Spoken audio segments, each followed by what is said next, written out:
Bannange kushero kwenyiri ku Mafuta omuti we Ekutte OMULIRO ate gubaluka kulabe fireworks yenyini bannaye gavumenti eriwa tufa tugwawo amanyabo kugambya abantu babaluka bagwawo gavumenti weyayu muliwa gavumenti umeme oluusi okuwolereza munnayuganda amazima ga Katonda kinzibuwalira bulijjo nkola story nga nzikolera mwe ba SMX Media Kings and Queens abasubscribing edda ku SMX Media ne kano ka story ndowooza nkeekoledde kubanga omwana ageze n'agamba gwe abantu batulika bafa baggwawo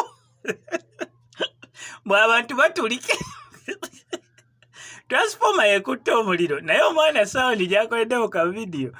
Uganda olema bu gavumenti weyayu abantu bafa batulika baggwabo gavumenti muliwa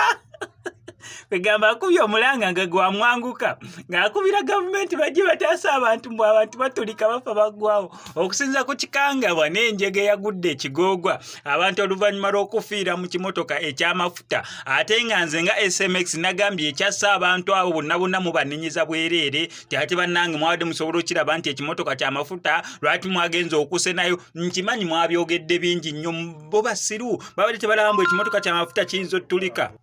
naye nga mazima ga Katonda si busiru wabula bwavu bwe bwaleetedde abantu abo kugenda okukola ekikolwa ekifaanaganako ng'ekyo naye ate ono omwana mulenzi naye nga gyatudde mu saawundi eno nze kanzire mungi ba playing the sound omujjo kakasizamu nti kizibu nnyo okudifendinga munnayuganda muntu muzibu nnyo ka sound ke kana naye nga sinabeera nga kakuteako kankusaba subscribing ano ku SMX Media tujja kubeera nga missing update bannange kushero kwenyiri ku Mafuta omuti we Ekutte OMULIRO ate gubaluka kulabe fireworks yenyini bannaye gavumenti eriwa tufa tugwawo amanyabo kugambya abantu babaluka bagwawo gavumenti weyayu muliwa gavumenti umeme bannange kushero kwenyiri ku Mafuta omuti we Ekutte OMULIRO ate gubaluka kulabe fireworks yenyini bannaye gavumenti eriwa tufa tugwawo amanyabo kugambya abantu babaluka bagwawo gavumenti weyayu muliwa gavumenti umeme